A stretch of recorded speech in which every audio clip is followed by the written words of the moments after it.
me on the Alberta Business Show. My name is Makita Waterman. I'm the CEO of Top Writing Services, Inc. Today, my guest is Adam. He's a photographer located in Calgary, Alberta, Canada. We've been following each other for about a year. His content is really great. The videography is epic, and he's really, really great on Instagram. He's going to be on the show today to talk about how he started his business, how he's doing, and how he's thriving during this time. Thanks for joining, Adam. One moment. Just going to join Adam onto the line.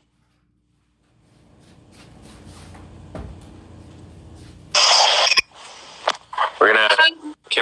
Does this change if we go landscape? No, it does not. Okay, we're going portrait. Okay.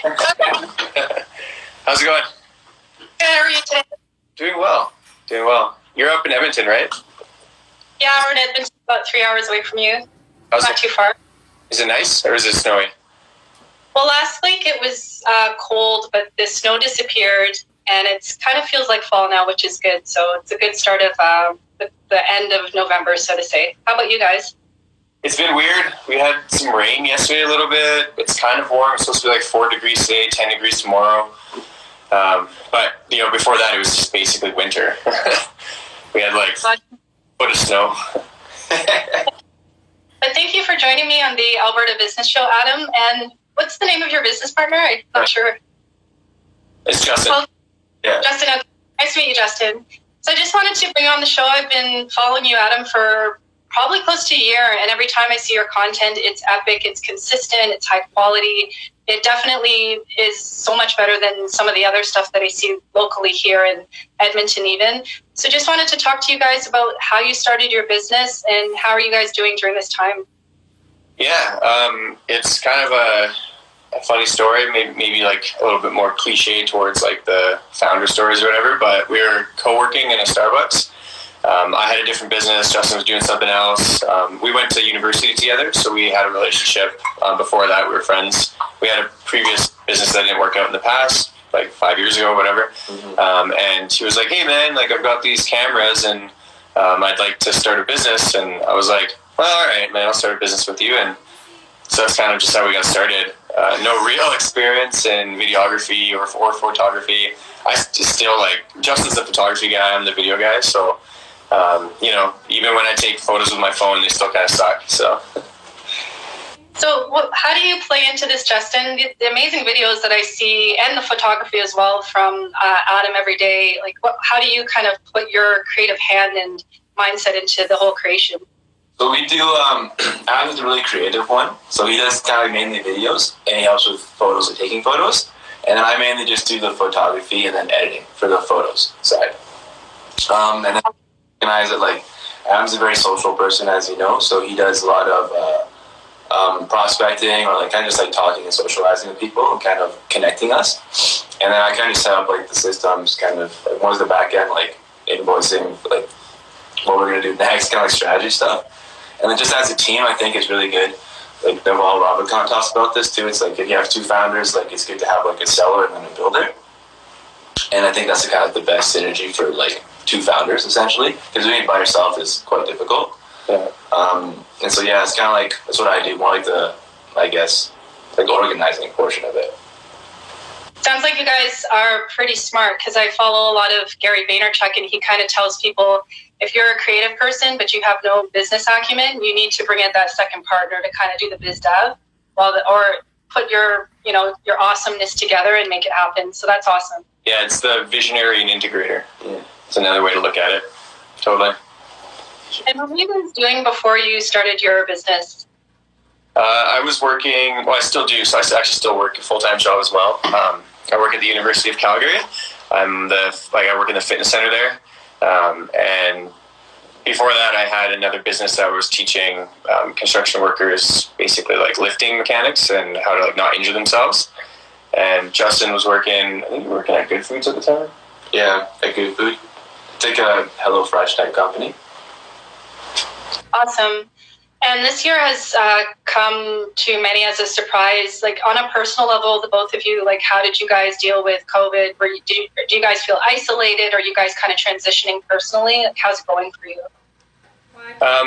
It actually kind of like help. I can't really speak for Justin, but like helped me out a lot. Not to downplay, you know, what COVID is and how it's damaged the economy, but like I got time off of work to basically work on my business. So, you know, and there's the mindset of like a lot of people tighten the belt when something like this happens. In my opinion, probably Justin's as well, is that that's the wrong move. You know, it's like a clean slate. And everybody now is on the same playing field, and the ones who decide to market themselves and push harder and become the forefront of everybody's mind, those are the people that are doing well now. And so we kind of saw that as an opportunity. A lot of our clients scaled back. They were like, oh, we don't want to spend the money. So we were like, okay, well, let's just work on our own content. Let's just get better at our craft. And then once things started opening up again, we saw like a 500% increase in people reaching out wanting videos, because now they're playing catch up and they see our content because we've just been flooding Calgary and surrounding area with content. So. And how about you, Justin? Were you able to, like, did it just kind of hit you like a ton of bricks? That's kind of how I felt in the beginning of the year. Yeah. Yeah, for sure it was a surprise. I was like very skeptical of what this was in the beginning.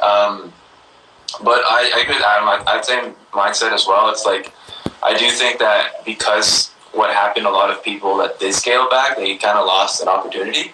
Like, I know a lot of examples where someone continued marketing throughout COVID, actually yielded a lot more sales that way, because it's everyone basically dialed back, and then now they're basically the only ones still showing up. So I think a lot of times it's like, you can reframe something, a situation, to kind of be beneficial or not, as best as you can, obviously.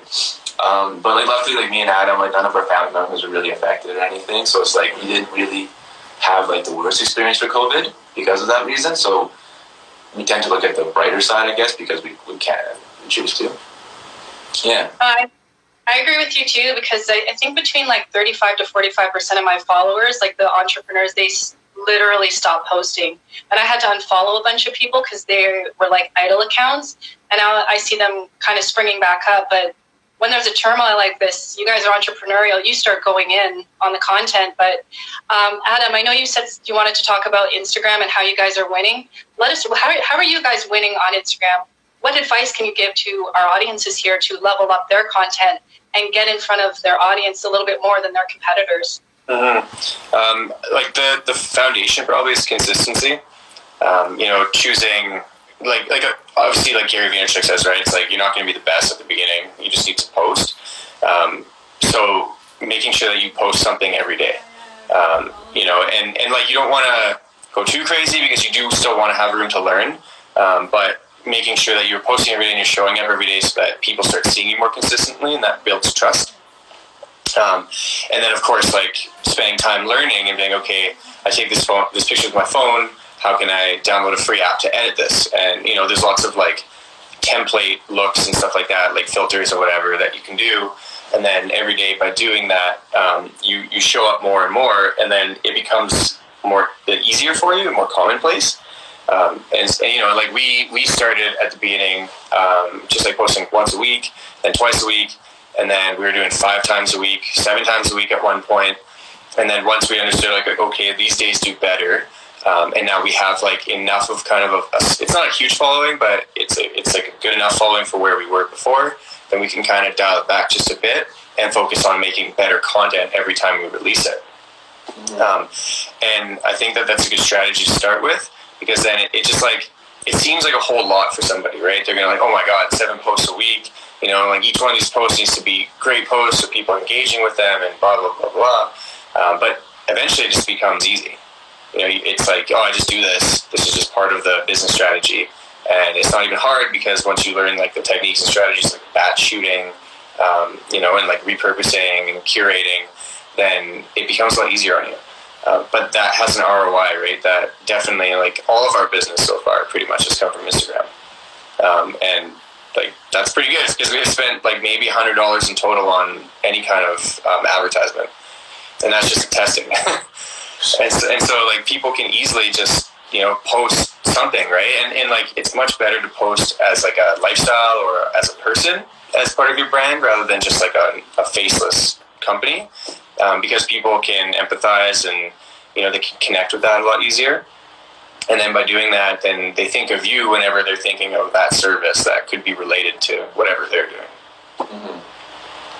That's right. Yeah, you're right. I think the thing that I think Instagram kind of fell off on was like the marketers were kind of talking about video sharing for years now. And I think that's where ByteDance/TikTok just kind of like came in and swooped that up. I see that IG is kind of trying to take that a bit of the TikTok audience with Reels and stuff. Mm-hmm. But I think Reels is like, it's the best feature on this app. And I think that I can't speak for other people, but every time I put something on Reels, it goes straight to the Explore page. So I think as long as people are just trying to maybe take some of their TikToks and put it on Reels or just play around with it and see what happens, they can get featured outside of their followers, which is awesome. Yeah, so hitting Explore is important, right? Like getting that algorithm going and trusting you is big. And then once you do hit Explore, that's when you start getting followers that are maybe like outside of your area, your local area and stuff like that. And those people are important because then they're just following you because they like your content. And true fans and engagement, stuff like that, that just ultimately helps you in the algorithm. But that's what you want as a business. And you don't want people that are just like following you because you followed them or whatever, which is what we did in the beginning. We did the follow unfollow thing. And then we were like, this is probably not like the most authentic thing to do. And so we stopped that. And, you try things and then you figure out, okay, this works or this doesn't. And I like this or, this is kind of not the best, and just like move forward. That's right. And who's your target audience? Like, what's their age group? Where do they live? Or what is your potential target audience that you want to reach right now with your company? Yeah, so we go small businesses. Like that's our why is like we started the company because we wanted to help other entrepreneurs. Video is scary, marketing can be scary. And so just like providing some hope and stuff, that's what Sparrow means.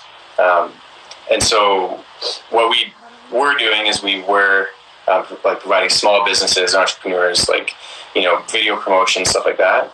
But we recently decided we're going to niche a little bit into real estate and product videography and photography. So we're just kind of like pivoting a little bit right now, just going to start prospecting and building our strategies out and go that way. Yeah, you guys are smart. I mean, I think the crazy thing about this pandemic is real estate is popping. I mean, every time I turn around in Edmonton, there's a new house here, there's a new building here. Like real estate is really, really thriving during this time. And just the fact that you were thinking, okay, I'm going to pivot and go in this direction because no matter what happens with the economy, people still need to live somewhere. That's totally genius level on your part. It's better to know this now than kind of later on, and then other people are jumping on that real estate bandwagon. And like I said, you guys are consistent. Like every time I see your content, I'm like, is that an Audi commercial? Like, Who are these guys working with? You guys are really, really good. So hats off to you. We appreciate that. Thank you. And do you guys have anything coming up? Any events, blogs, features, products? Let us know what's up in the pipeline.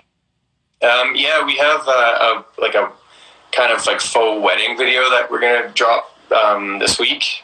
We helped collaborate on a project, and it's a pretty cool video. It's kind of like Halloween themed, so that one we're not allowed to release it until the 31st, which we will do that, so people can definitely find that on our profile. And then we're going to be doing a big like pond hockey NHL, like Red Bull sponsored snowmobile jumping event that's out in Strathmore in November. It sounds like it's going to be a pretty crazy event. So like anybody who wants to join that just in general to come out and check that out would be cool. But we'll also be filming that. And then we've got like probably 3 or 4 other projects that still to post and that I'm editing, and a shitload of a bunch of portraits and stuff that Justin is editing as well. So every second day or something there's always something new coming out. And how can people contact the both of you if they want to follow you or call you or check out your website?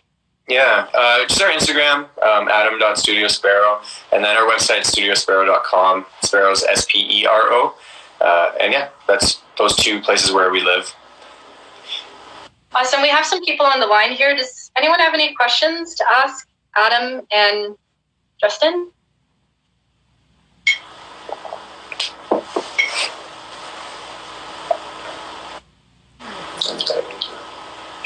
Should we be able to see the questions? Yeah, I hope so. I see little filter options at the bottom, but I can see some people. Let me see. Oh, Togo, Financial Money, yes. Okay. Thanks for joining, everybody. Okay, what I'll do is I'll leave this on my IGTV forever. I'm also going to upload this on YouTube and share the YouTube channel link with my LinkedIn followers. And if anybody wants to reach out to Adam, please check out the tag. I'm going to tag him. Check him out. He's great with Instagram. He's great with his photography and videography, and I'm sure that he can help you if you need some help. So thank you both for joining me this morning. I appreciate your time, and keep in touch. Maybe we can do another collaboration before the end of the year if you're interested. Yeah, absolutely. Just reach out whenever. Bye, guys. Have a good day. Thanks, Ben.